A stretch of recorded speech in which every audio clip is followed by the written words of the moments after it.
Lei 7.210 de 84, a famosa LEP, beleza? Se alguém falar, agora com vocês, sabem a LEP? Sei a LEP. Pessoal, uma coisa que eu não comentei no início, na introdução, foi o seguinte: eu não sou formado em Direito, eu tenho um curso tecnólogo, mas eu tenho alguns anos já de estudo, não sei tudo, posso errar algumas coisas, a gente está aqui para se ajudar. Todo mundo aqui a gente quer progredir na vida, quer sair de um trabalho cansativo que a gente tem no dia a dia, ir pro estado, entrar, ser concursado e tudo. Então é o seguinte, a gente tá aqui para se ajudar. Eu vou errar e vocês vão errar. Todo mundo vai errar. A gente tá aqui para se ajudar. Vamos abrir uma discussão. Ó, eu não achei que essa explicação sua aqui ficou certa. Eu vou lá, refaço a aula sem problema nenhum, beleza? A gente tá aqui para se ajudar, para estudar junto e crescer junto, entendeu? No mais, é isso. Primeira coisa, primeiro de tudo, o objetivo da lei de execução penal.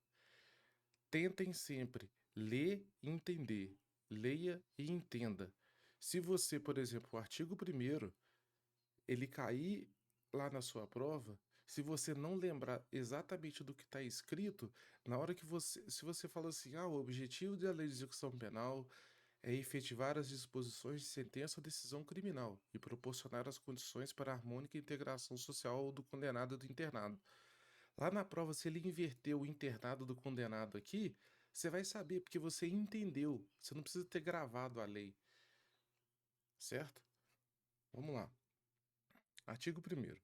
A execução penal tem por objetivo efetivar as disposições de sentença ou de decisão criminal e proporcionar condições para a harmônica integração social de quem? Do condenado e do internado. Esses termos vamos estudar todos mais para frente, mais a fundo. Na hora que chegar no tópico deles ali, a gente vai falar, tá bom? Mas saibam que as disposições, o objetivo é efetivar as disposições de sentença ou decisão criminal para a harmônica integração social do condenado e do internado. Artigo 2º. A jurisdição penal dos juízes ou tribunais da justiça ordinária é em todo o território nacional. Será exercida no processo de execução na conformidade desta lei e do Código de Processo Penal. Luan, mas por que que você colocou, tá com o Código Penal e aqui ele tá citando o Código de Processo Penal? A lei, aqui ele fala que está em conformidade com o Código de Processo Penal, esta lei e do Código de Processo Penal. Mas a LEP em si, ela remete muito ao Código Penal, tá bom? Ela lá na frente vai falar a condenação do preso, por exemplo, e vai falar, vide o artigo 121 do Código Penal. Aí a gente vai lá no Código Penal, eu vou fazer isso com você. A gente vai lá no Código Penal, vai procurar junto aqui o artigo 121 e vai estudar em cima dele, beleza? Parágrafo único. Esta lei aplica-se igualmente ao preso provisório e ao condenado pela justiça eleitoral ou militar, quando recolhido a estabelecimento sujeito à jurisdição ordinária. O que quer dizer?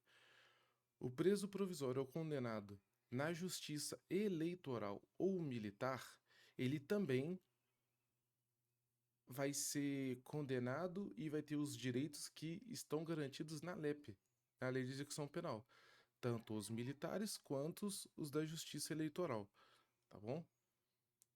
Para quem não tem muita familiaridade com letra de lei, é o seguinte: artigo 1º é um artigo isolado, ponto.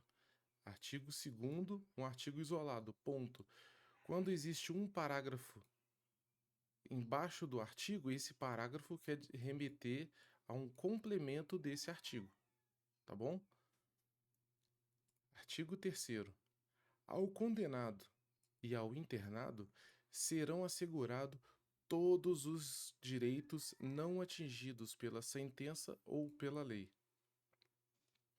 Parágrafo único. Dentro do artigo 3º. Não haverá qualquer distinção de natureza racial, social, religiosa ou política. Isso aqui é bem fácil de gravar, né? Racial, social, religiosa ou política. RSRP. RSRP. O Estado deverá recorrer à cooperação da comunidade nas atividades de execução da pena e da medida de segurança. Execução da pena e da medida de segurança. São dois tipos de condenação: na execução da pena em regime fechado, semiaberto e aberto, e a medida de segurança. Muita atenção nesses verbinhos aqui, ó. Beleza? Se a prova colocar o Estado poderá recorrer à cooperação da comunidade, está errado. O verbo poderá, ele fica implícito que o Estado pode ou não pode recorrer à cooperação da comunidade. O verbo dever, deverá, o Estado deve, ele é obrigado a recorrer à cooperação da comunidade na execução da pena e da medida de segurança. Beleza? Uma outra coisa que acontece muito é as provinhas mais maliciosas. Tem alguns exemplos de banca, por exemplo, a VUNESP, ela adora colocar a letra da lei e inverte algumas palavras, igual eu falei do deverá e do poderá. Por exemplo, existem bancas que colocam assim: o Estado deverá recorrer à cooperação da comunidade nas atividades de execução da pena. E para que ponto final. Essa alternativa está errada? Não. Ela está incompleta? Sim, mas não está errada. Beleza? Se na alternativa A ele colocou isso aqui e você viu que na B, C, D e E tá errado, você marca essa daqui. Pô, mas essa aqui tá incompleta, mas perto das outras, essa aqui é a mais completa possível, é a mais certa possível. Beleza? Do condenado e do internado. Vamos falar desses dois carinhas agora aqui. Artigo 5º. Os condenados serão classificados segundo seus antecedentes e personalidade, para orientar a individualização da execução penal. Todo preso tem a pena individualizada, todos, sem exceção, tá bom? Se dois caras fizeram o mesmo delito, o juiz vai ver os antecedentes, a personalidade dele e vai dar a pena dele individualizada para cada um deles, independente se os dois fizeram o mesmo delito ao mesmo tempo juntos, certo? Artigo 6º. A classificação será feita pela Comissão Técnica de Classificação, vulgo CTC. Eu, a partir de agora, não falo mais Comissão Técnica de Classificação, vou falar CTC. A classificação será feita por CTC, que elaborará o programa individualizador da pena, privativo de liberdade adequada ao condenado ou preso provisório. Leia-se preso provisório como um preso que acabou de cometer um delito, foi preso em flagrante ou não, foi para o distrito policial, feitas diligências, audiência de custódia, foi para aqui em São Paulo a gente chama de CDP, Centro de Detenção Provisória. Ele já tem uma condenação de quantos anos ele vai cumprir? Não. Então ele é um preso provisório. Ele fica no centro de detenção provisória, aguardando a sua pena. O condenado, leia-se, condenado como um preso que já tem uma condenação a ser cumprida. Ele sabe o início e o término da sua cadeia. Quando que ele vai progredir de regime e quando ele vai sair da unidade. Quando ele vai ter um livramento condicional, um regime aberto e quando possivelmente ele pode ser absolvido num julgamento. Entendeu? Leia-se isso. Deu para entender? Outros estados chamam a cadeia de preso provisório de outros nomes. Aqui em São Paulo é CDP, Centro de Detenção Provisório. Em Minas Gerais, por exemplo, se eu não me engano, é CERESP, Centro de Remanejamento Prisional. Ambos fazem a mesma função. O preso acabou de sair da delegacia, foi para a cadeia, lá ele aguarda a sua condenação para ser remanejado para uma penitenciária. Aí ele sai de preso provisório para um preso condenado, tá bom? A CTC, existente em cada estabelecimento, será presidida por quem? Pelo diretor, composta por, no mínimo, 2 chefes de serviço, um psiquiatra, um psicólogo, um assistente social, quando se tratar de condenada à pena de privativa de liberdade. A CTC, aspas, vamos lá, toda vez que eu falar aspas, vai ser um pouquinho da prática que eu vou falar para vocês. A CTC existe na unidade prisional? Nunca vi. Nas 4 cadeias que eu trabalhei aqui em São Paulo, nunca vi alguém falar assim, eu trabalho na CTC. Não existe aqui no estabelecimento. O que existe no estabelecimento é o diretor, o chefe de serviço, todas as unidades que eu trabalhei tinham psicólogos e psiquiatras e assistente social. Isso aqui tem em todas as unidades prisionais. Assistente social tem. Mas eu nunca vi eles falando assim, trabalhamos para a CTC para fazer isso. Beleza? Mas a lei fala a CTC existente em cada estabelecimento. Tá bom? Parágrafo único. Nos demais casos, que casos? A CTC vai tratar do condenado à pena de privativa de liberdade, preso, beleza? Nos demais casos, a comissão atuará junto com o juiz da execução e será integrada por fiscais do serviço social. Que demais casos? Medida de segurança, o cara que foi condenado em regime aberto, medida de segurança, é, prestação de serviço à comunidade, restritivo de direito, o cara que não tá na cadeia. Ele foi condenado, mas ele tá respondendo na rua, beleza? O condenado ao cumprimento, artigo 8º, o condenado ao cumprimento da pena privativa de liberdade em regime fechado será submetido ao exame criminológico. Exame criminológico. Para quê? Para obter os elementos necessários a uma adequada classificação e com vistas à individualização da pena. Para que serve o exame criminológico? Para obter os elementos necessários a uma adequada classificação, para ter uma individualização da execução. Beleza? Quem vai ser submetido ao exame criminológico? Os presos que estão em pena privativa de liberdade em regime fechado. Parágrafo único. Ao exame que trata desse artigo, poderá, não é deverá, pode ser submetido ou condenado ao cumprimento da pena privativa de liberdade em regime semiaberto. Foi o que eu falei. O condenado em regime fechado será submetido. O semiaberto fica optativo. Se o juiz achar que, putz, esse semiaberto aqui, para ele sair, eu vou pedir um criminológico dele. Vou pedir para um psiquiatra, um psicólogo avaliar a condição dele para eu condenar ele em outro regime. O juiz pode fazer isso se ele quiser.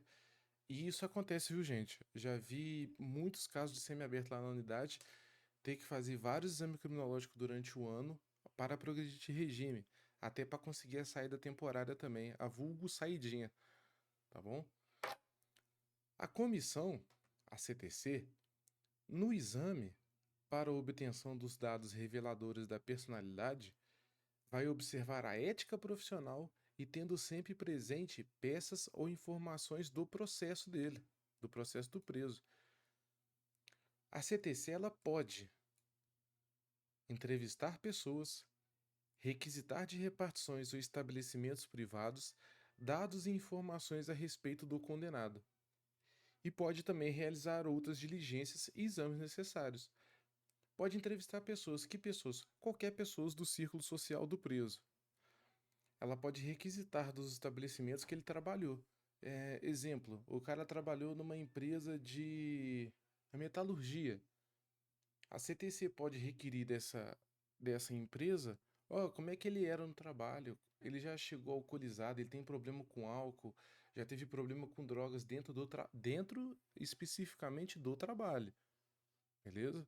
Já teve problema no trabalho, é um cara agressivo, já brigou com alguém. Ela pode fazer isso. Está na lei que ela pode entrevistar essas pessoas. Artigo 9º-A. O condenado por crime doloso, praticado com violência contra a pessoa. Bastante atenção nisso aqui. O condenado por crime doloso. O que é crime doloso? Ele teve o dolo, ele teve a intenção de fazer aquele crime. O condenado por crime doloso praticado com violência grave contra a pessoa, bem como por crime contra a vida, contra a liberdade sexual ou por crime sexual contra vulnerável. Esses dois aqui não preciso nem explicar, né? Crime doloso praticado com violência contra a pessoa, crime contra a vida. Vamos lá, um exemplo claro. Um cara chegou com uma arma para assaltar uma pessoa que está no seu carro lá indo para o trabalho. Ameaçou, desce do carro, tal, bateu no cara, deu uma coronhada nele, mandou ele sair do carro. Crime doloso, ele teve a intenção de praticar o assalto com violência contra a pessoa, praticou violência e levou o carro da pessoa embora. Esse cara, crime contra a vida, vou citar um simples e claro, homicídio. Esses caras serão submetidos obrigatoriamente à identificação do perfil genético mediante extração de DNA, ácido desoxirribonucleico, por técnica adequada e indolor, por ocasião do ingresso no estabelecimento prisional. A gente, quando recebe um preso, a gente recebe um mandado de prisão, nota de culpa, ofício de encaminhamento, recebe tudo do preso, inclusive boletim de ocorrência. Lá no boletim de ocorrência fala o que aconteceu no ato do crime dele. Esse cara, segundo esse artigo 9º-A, ele será submetido obrigatoriamente à identificação do perfil genético por extração de DNA no ingresso do estabelecimento prisional. Isso acontece na prática? Negativo. Aí vamos lá, aqui para baixo aqui vai dar margem para isso aqui não acontecer na hora que ele entra na cadeia, beleza? Parágrafo 1º-A. A regulamentação deverá fazer constar garantias mínimas de proteção de dados genéticos, observando as melhores práticas da genética forense. Parágrafo 2º. A autoridade policial, federal ou estadual poderá requerer ao juiz competente, no caso de inquérito instaurado, o acesso aos bancos de dados da identificação do perfil genético. A Polícia Federal e Estadual tá fazendo a investigação do caso do preso. Na hora que instaurar o inquérito para fazer a investigação dele, se esse preso já tiver feito o exame criminológico de identificação do perfil genético, a autoridade isso aqui cai na prova, viu? Eles adoram modificar isso daqui, ó. A autoridade policial federal ou estadual, ela pode requerer a quem? Ao juiz competente. Pode requerer ao Ministério Público, tá errado. Pode requerer ao Papa, tá errado. É o juiz competente, é o juiz que decide se libera esses dados ou não. Parágrafo 3º. Deve ser viabilizada ao titular de dados genéticos o acesso aos seus dados constantes no banco de perfis genéticos, bem como todos os documentos da cadeia de custódia que gerou esse dado, de maneira que possa ser contraditado pela defesa. Simples isso aqui? Foi fácil de entender isso? Todos os documentos gerados durante a cadeia de custódia desde o início do processo para fazer esse perfil genético do preso, todos desde o início até o final, onde que foi elaborado o perfil genético, o titular de dados, quer dizer, o preso, ele pode ter acesso a isso, bem como o seu advogado, para o contraditório e ampla defesa. Tá bom? O condenado por crime. Parágrafo 4º. O condenado pelos crimes previstos no caput desse artigo, quando ele fala caput, quer dizer que aqui a gente está no parágrafo 4º. Quando fala caput deste artigo, quer dizer o artigo aqui em cima, que é o artigo 9º. Ele é o principal e embaixo vem as regras, por assim dizer, dentro do artigo 9º. Quando ele fala caput, está remetendo esse camarada aqui em cima. Os condenados pelos crimes previstos no caput, crime doloso, crime contra a vida e sexual, que não tivesse, olha só, os condenados pelos crimes previstos no caput desse artigo que não tiver sido submetido à identificação do perfil genético por ocasião do ingresso no estabelecimento prisional deverá ser submetido ao procedimento durante o cumprimento da pena. Isso aqui é o que acontece. Beleza? No artigo 9 ele fala assim, ó, entrou na cadeia, tem que fazer o perfil genético desses caras aqui. Isso aqui não acontece na prática. Isso aqui é o que acontece na prática. Tá bom? A amostra biológica coletada só poderá ser utilizada para o único e exclusivo fim de permitir identificação pelo perfil genético, não estando autorizadas a práticas de fenotipagem genética ou de busca familiar. O ácido desoxirribonucleico que ele extraiu aqui só serve para a identificação do perfil genético, nada mais além disso. Beleza? Uma vez identificado o perfil genético, a amostra biológica recolhida nos termos do caput desse artigo deverá ser correta e imediatamente descartada, de maneira a impedir a sua utilização para qualquer outro fim. Ele fala como que tem que ser descartada? Não. Como, onde, não fala. Ele só tem que ser descartada de maneira a impedir que a fenotipagem genética, a busca familiar, não possa ocorrer utilizando o DNA dele. Beleza? Parágrafo 7º. A coleta da amostra biológica e a elaboração do respectivo laudo serão realizadas por perito oficial.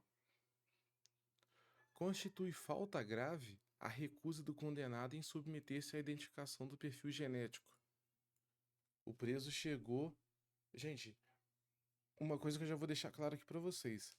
Crime e falta grave são coisas distintas, mas falta grave, entre aspas, é um crime que se acontece dentro da unidade prisional, dentro da delegacia.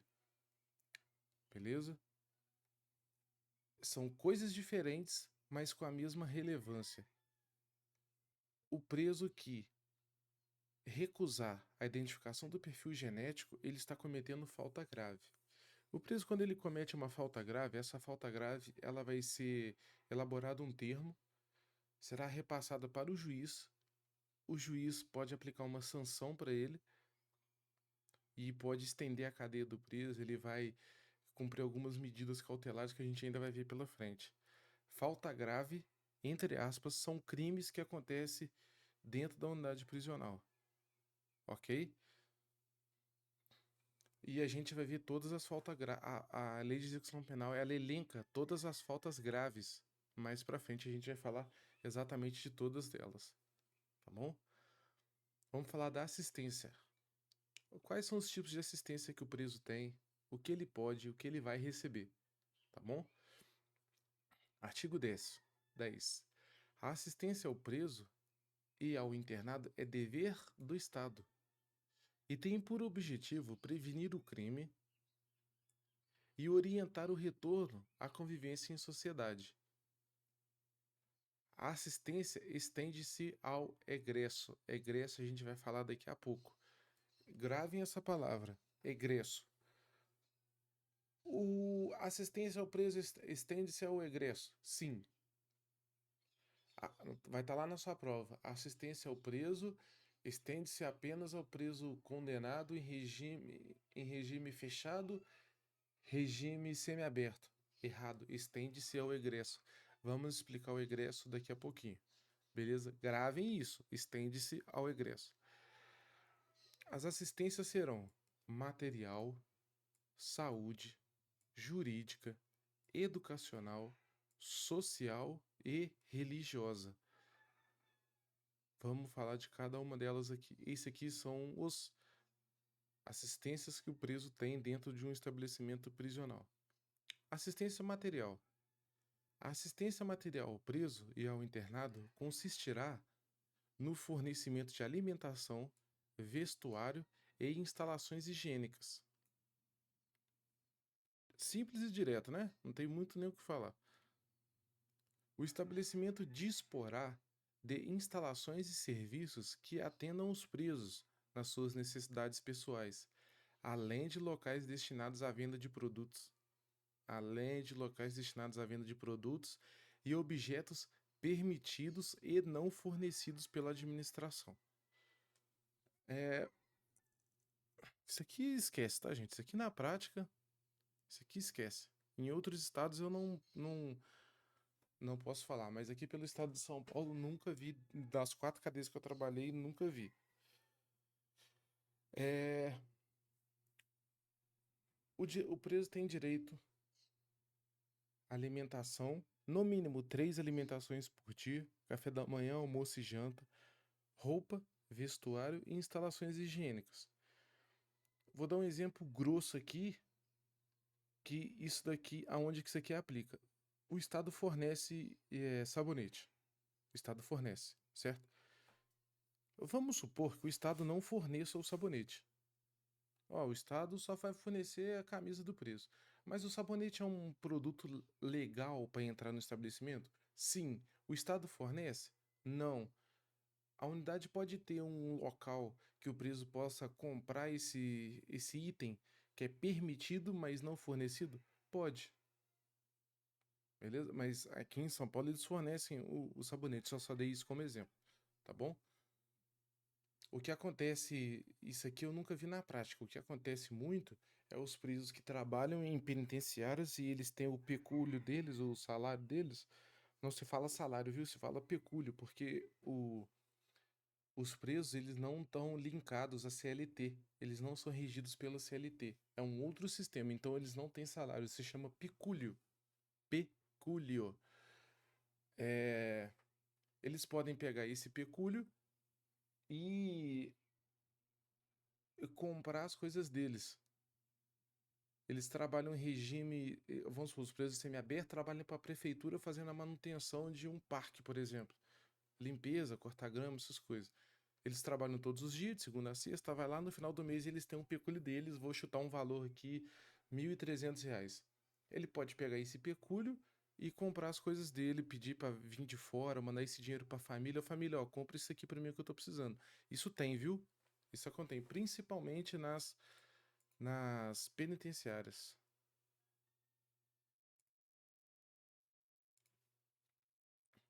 Assistência à saúde. A assistência à saúde do preso e do internado é de caráter preventivo e curativo. Compreenderá atendimento médico, farmacêutico e odontológico. Caráter preventivo e curativo. Caráter preventivo. É... Um exemplo claro disso, vacina. Na época da Covid, as vacinas chegaram nas unidades prisionais. Você imagina uma cadeia inteira com 1.000 presos, dar uma visita lá, por exemplo, ou até os próprios funcionários, que a gente tem contato direto com eles. A gente, por exemplo, traz esse vírus de fora e espalha na cadeia, por exemplo, o caos que vai ser, né? Vai gerar um problema violento. A cadeia não é um local salubre, muito pelo contrário. Então, a parte respiratória de todos nós, é dos presos e nossa, já é bem debilitada e vulnerável. Se acontece uma crise, por exemplo, de gripe, de influenza, de Covid dentro de uma unidade prisional, vira um caos. Ah, mas deixa pegar a gripe e ir pra lá, deixa esses caras se fuder. Gente, não pensa assim que vocês vão se lascar. Vocês vão responder um PAD, vai arrumar problema pra cabeça de vocês e serão exonerados. Sem dó nem piedade, tá bom? Quando o estabelecimento penal, aqui ó, parágrafo 2º. Quando o estabelecimento penal não estiver aparelhado para prover a assistência médica necessária, esta será prestada em outro local, mediante autorização da direção do estabelecimento. Ó, o preso precisa passar por um ortopedista. Tem na cadeia? Não tem. Aonde que tem? No hospital. Será marcada uma consulta no hospital, em tal dia, em tal horário. O preso vai devidamente escoltado para o hospital, seguindo todas as regras de segurança de praxe. mas mediante autorização da direção do estabelecimento penal. Coloquem uma coisa na cabeça de vocês. Um preso, ele entra na cadeia e para ele sair da cadeia por qualquer motivo, literalmente qualquer motivo, a direção do estabelecimento ela será avisada e autorizada por ela. Preso entra, beleza. Mas para sair somente com a autorização da direção, beleza? Falou aqui o diretor do estabelecimento? Não. O diretor, por exemplo, pode estar num final de semana, que ele não está na unidade prisional. Tem os diretores de plantão lá, os diretores de núcleos. Esses diretores de núcleo podem autorizar a saída. O preso está passando muito mal, está convulsionando. Pode levar ele no hospital? Pode. Com autorização do diretor de núcleo, com autorização do diretor de carceragem. Os diretores têm que ter ciência de quem sai e de quem volta da unidade. Beleza? Será assegurado o acompanhamento médico à mulher, principalmente no pré-natal e pós-parto, extensivo ao recém-nascido. Nunca trabalhei no estabelecimento feminino, até porque a gente também não pode. Homem só trabalha em estabelecimento de homem, mulher só trabalha em estabelecimento de mulher. Principalmente no pré-natal e pós-parto extensivo ao recém-nascido. Parágrafo 4º. Será assegurado tratamento humanitário à mulher grávida durante os atos médico-hospitalares preparatórios para a realização do parto e durante o trabalho de parto, bem como a mulher no período puerpério, cabendo ao poder público promover assistência integral à saúde e do recém-nascido. Esse período puerpério, ele foi claro nisso aqui,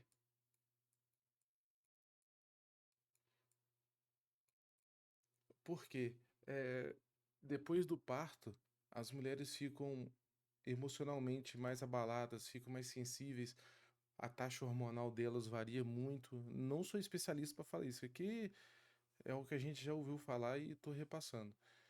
Então, durante o pós-parto, em média, em média, 6 meses no pós-parto é o período puerpério, a mulher fica mais vulnerável psicologicamente.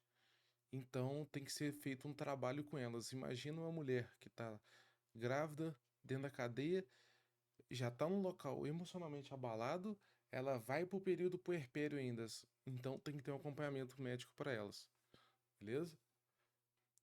Assistência jurídica. Assistência jurídica é destinada aos presos ou internados, sem recursos financeiros para constituir advogado. As unidades da federação deverão ter serviços de assistência jurídica integral e gratuita pela Defensoria Pública dentro e fora dos estabelecimentos penais. Beleza? Os presos que foram condenados em regime aberto, por exemplo, que estão fora da unidade prisional, se ele precisar de um advogado público, ele vai ter esse advogado público. Parágrafo 1º, dentro do artigo 16. As unidades da federação deverão prestar auxílio estrutural, pessoal e material à Defensoria Pública no exercício de suas funções, dentro e fora dos estabelecimentos. Em todos os estabelecimentos penais, haverá local apropriado destinado ao atendimento pelo defensor público. Fora dos. Cala a boca, cara. Perdão, gente. Fora dos estabelecimentos penais, serão implementados núcleos especializados da Defensoria Pública para a prestação de assistência jurídica integral e gratuita aos réus, sentenciados em liberdade, egresso e seus familiares, sem recursos financeiros para constituir advogado. Aqui, ó. Olha quem tá aqui de novo. Egresso. Já já vamos falar sobre eles. Assistência educacional. A assistência educacional compreenderá a instrução escolar e a formação profissional do preso e do internado.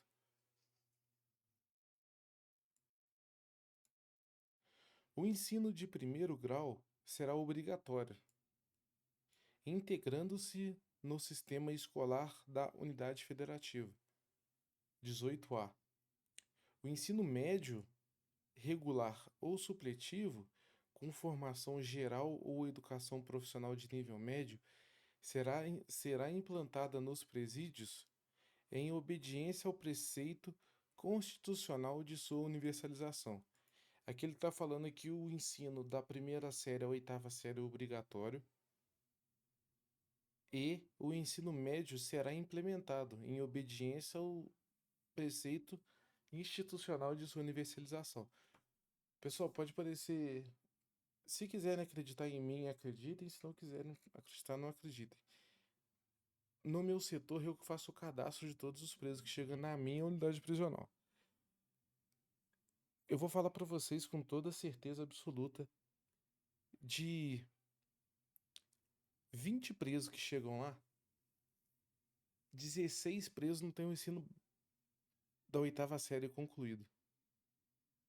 Sexta série, sétima série, oitava série, parou no meio da oitava série, não concluiu. 16 de 20 presos não terminou os estudos. 3 dos 16, mais 3 ali tem um ensino médio incompleto. Parou no primeiro ano, segundo ano, terceiro ano. Um deles tem um ensino médio completo. É absurdo a quantidade de gente que não tem o ensino completo. É absurdo.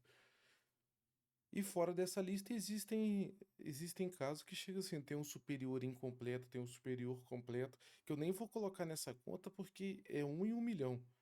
É absurdo que eu falo pra vocês isso. É absurdo. Tem muitos que não sabem nem escrever o próprio nome. Eles têm que ler o nome. E pessoal é, jovem, viu? Dos seus 20 anos, 25 anos, eles só escrevem o nome deles caso você coloque o nome na frente deles e eles copiam, como se estivesse desenhando. O ensino ministrado. Parágrafo 1º dentro do 18A.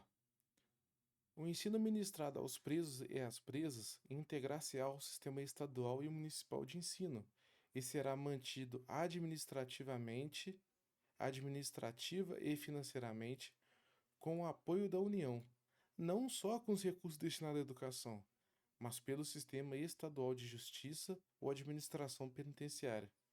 Ou seja, não é só a União que vai bancar os estudos, será também o sistema estadual de justiça ou administração penitenciária. Parágrafo 2º. O sistema de ensino oferecerão aos presos e às presas cursos supletivos de educação de jovens e adultos. Aqui tem, viu?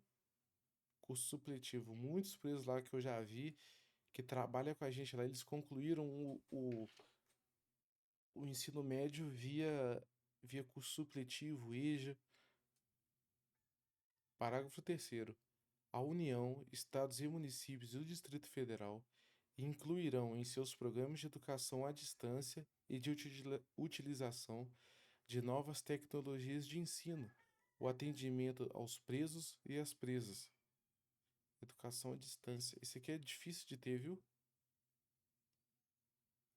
Como é que você vai colocar educação à distância num lugar que você não pode ter conexão com a internet, por exemplo? Esse aqui é complicado. O ensino profissional será ministrado em nível de inicialização ou aperfeiçoamento técnico. Parágrafo único. A mulher condenada terá ensino profissional adequado à sua condição. Artigo 20. As atividades educacionais podem ser objeto de convênio. Podem. Não é devem, é podem ser objeto de convênio com entidades públicas ou particulares que instalem escolas e ofereçam os cursos especializados. Isso aqui é legal, viu? Isso aqui acontece muito desses órgãos de curso profissional, tipo o Senai e o Senac, eles fazem muita oficina lá dentro da unidade. Em atendimento às condições locais, dotar-se-á cada estabelecimento de uma biblioteca. Cada estabelecimento, ou seja, todos têm que ter uma biblioteca, para uso de todas as categorias de recluso, ou seja, todo mundo. Provida de livros instrutivos, recreativos e didáticos. Artigo 21-A. O censo penitenciário deverá apurar o nível de escolaridade dos presos e das presas,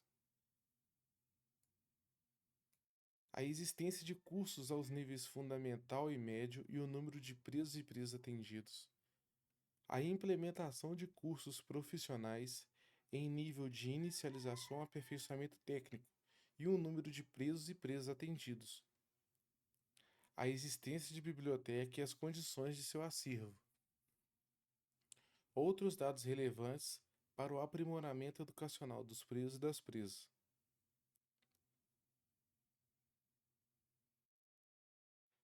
Da assistência social. A assistência social tem por finalidade amparar o preso e o internado e prepará-los para o retorno à liberdade. Artigo 23. Incumbe aos serviços de assistência social conhecer os resultados e diagnóstico de exame, que exame é? Criminológico. Relatar por escrito ao diretor do estabelecimento os problemas e as dificuldades enfrentadas pelo assistido. A assistência social vai fazer a demanda dos presos e repassar para o diretor. Acompanhar o resultado das permissões de saída e saída temporária. Vamos falar de. Isso aqui são temas bem complexos. A gente vai falar de cada um deles. Não vou citar agora para não embaralhar muito. Permissão de saída é uma coisa e saída temporária é outra coisa. Vamos falar disso com mais calma daqui a pouco. Promover no estabelecimento, pelos meios disponíveis, a recreação. Promover a orientação do assistido na fase final do cumprimento de pena e do liberando, de modo a facilitar o seu retorno à liberdade. Providenciar a obtenção de documentos, dos benefícios da Previdência Social e do seguro por acidente de trabalho. Lembre-se que o preso trabalha dentro. O preso condenado, ele será obrigado ao trabalho, tá? Então, seguro por acidente de trabalho, quem faz isto é assistente social. Vamos dizer que não são todos os casos, mas basicamente assistência social, preso, vou colocar aqui um R de rua, entende-se por liberdade. Assistência social, ela faz isso aqui, ó. Ela é o meio do caminho entre o preso e a rua, a liberdade. Vai providenciar os documentos dele, ela vai fazer no estabelecimento a recreação deles, via meios externos também, entendeu? Ela faz, vamos dizer que é a ponte entre o preso e a liberdade. Orientar e amparar, quando necessário, a família do preso, do internado e da vítima. É a primeira vez que vocês vão. Talvez a primeira e única vez que vocês vão ouvir falar da vítima aqui, viu?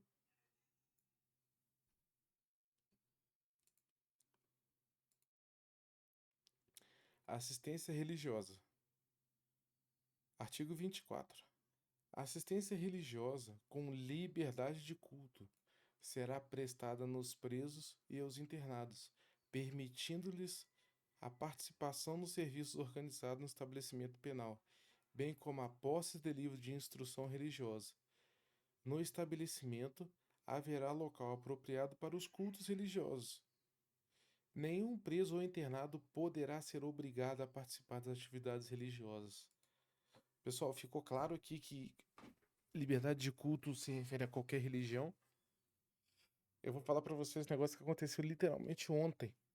Hoje é dia 22/8, aconteceu ontem, dia 21/8. Eu tava no plantão. Aí o preso veio reclamar pra mim e falou: Senhor, pô, assistência religiosa vem aqui na cadeia, mas não vem a minha assistência religiosa. Eu falei: e qual a sua religião? Eu falou: eu sou da Umbanda. Eu falei com ele: realmente, eu nunca vi nenhum pessoal da sua religião aqui não. Ele falou: não pode não? Eu falei: pode, tá na lei que pode. Ele falou assim: o problema é vir um pai de santo aqui dentro da cadeia. Eu falei: é só eles fazerem a inscrição. Se o Estado barrar isso, eles podem processar o Estado por isso. Tá aqui. É liberdade de culto. Na cadeia vai muito evangélicos, católicos, assembleias de todos os tipos. Podem e eles vão na cadeia todos os dias. Eles vão lá, final de semana, dia de visita, eles também vão. Beleza? Liberdade de culto. Isso aqui cai na prova como se não tivesse amanhã. Viu? Muito fácil e cai muito na prova. Assistência ao egresso. Primeiro, vou pular aqui pro 26. Vou falar o que é egresso e depois a gente volta aqui. Agora sim vamos falar daquele cara que estava com os direitos lá em cima. Considera-se egresso ou liberado em definitivo pelo prazo de 1 ano a contar do saída do estabelecimento. O que é liberado definitivo? Absolvido. O cara que está absolvido, ele foi absolvido hoje, na data atual, no dia 22/8/25. Até o dia. Vou fazer uma conta grossa aqui, tá? Mas não é assim que faz a conta de ano na lei, não. Eu acho que você conta 360 dias menos um. Mas vou fazer grossamente só pra gente fazer o exemplo aqui.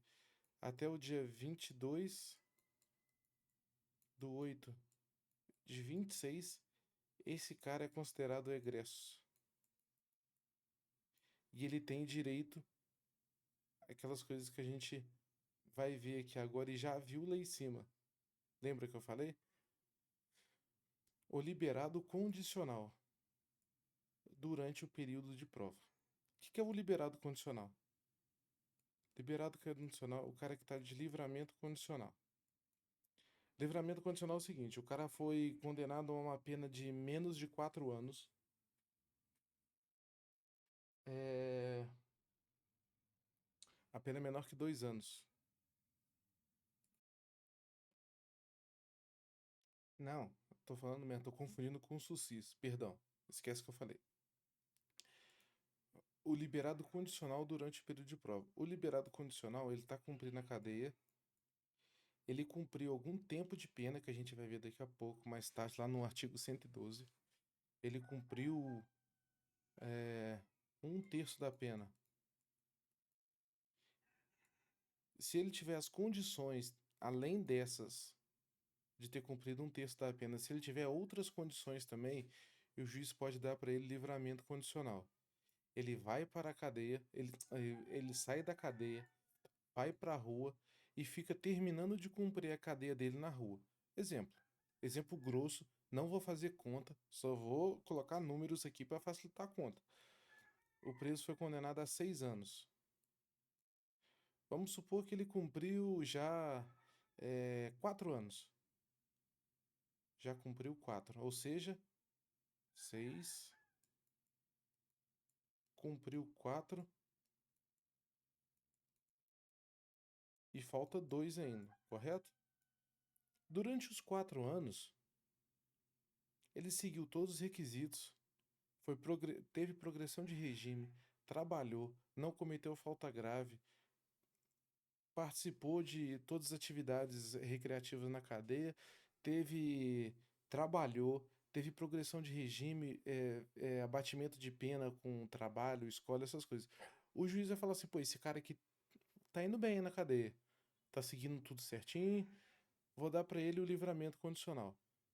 Esses 2 anos que falta pra cadeia dele, ele vai cumprir na rua. Vai cumprir na rua e o juiz lá no, na decisão dele vai falar assim, ó, eu vou te dar um livramento condicional nas condições. Você não pode frequentar tal lugar, vai prestar serviço à comunidade, vai pagar uma multa, vai comprovar que você trabalha, você tem 3 meses para comprovar que você trabalha, vai dar um monte de requisito para ele. Durante esses 2 anos, ele vai cumprir isso aqui na rua, vai ser o liberado condicional. Esses 2 anos que ele vai cumprir os requisitos na rua é considerado período de prova. Ele vai provar para o juiz que ele tem condições de retorno à sociedade. Deu para entender? O cara estava preso. O finalzinho da cadeia dele, o juiz vai dar uma chance dele provar que ele está pronto para conviver em sociedade, seguindo as normas, as leis que o juiz mandar para ele. Deu para entender? A assistência ao egresso, agora que a gente já sabe que é o egresso, quem que é o egresso? O liberado definitivo 1 ano quando sair do estabelecimento e o liberado condicional durante o período de prova. Esse período de prova pode ser de 2, 3, 4, 5, 10, 20 anos, não importa. Se está no livramento condicional, é considerado egresso durante o período de prova. Assistência ao egresso consiste na orientação e apoio para reintegrá-lo à vida em liberdade, na ocasião, se necessário, alojamento e alimentação em estabelecimento adequado, pelo prazo de 2 meses. O prazo estabelecido no inciso 2 poderá ser prorrogado uma única vez, comprovado por declaração da assistente social o desempenho na obtenção de emprego. Isso aqui despenca em prova também, tá? Cai muito, cai demais. O cara ele tá de livramento condicional, não tem aonde ir, via assistente social, ele conseguiu um alojamento e alimentação durante 2 meses, beleza? A assistente social está tentando ajudar ele a obter emprego durante esses 2 meses. Caso ele não arrume emprego, com declaração da assistente social, ó, a assistente social vai mandar um ofício pro juiz e falar assim, ó, ele tá tentando, não tá conseguindo, o pessoal não tá contratando ele. O prazo de 2 meses vai ser prorrogado por mais 2 meses de alojamento e alimentação. Na hora da prova, eles vão colocar aqui, ó, na concessão de, se necessário, de alojamento e alimentação em estabelecimento adequado pelo prazo de 4 meses. Tá errado? Está errado. 4 meses é o prazo se prorrogado. O prazo certo é 2 meses. Se na prova eles colocarem somente esse inciso 2 aqui, ó, é o correto. E costuma na prova eles colocar o inciso 2 e colocar uma vírgula aqui, assim, ó, vírgula. Esse prazo poderá ser prorrogado por mais 2 meses. Questão correta. Marca essa lá que vai estar errado. Para confundir, eles podem colocar lá prazo de 2 meses, vírgula, prorrogado por mais 4 meses. Errado. É 2 mais 2. 2 mais 2. Beleza? Vimos o que é egresso. Agora vocês peguem toda aquela informação que eu passei para cima, voltem na lei e apliquem elas, aplicam-se aos egressos. Agora a gente já sabe o que é egresso. Vou encerrar esse capítulo por aqui. Ficou até grande, 54 minutos de vídeo. Espero que tenha entendido bem. Pessoal, vamos comentar, vamos se ajudar, vamos. Se eu falei alguma coisa errada aqui, a gente tá aqui para corrigir, para nossa aprovação chegar, beleza? No mais, tenham um bom dia, uma boa tarde, uma boa noite. Fiquem com Deus e até o próximo vídeo. Valeu!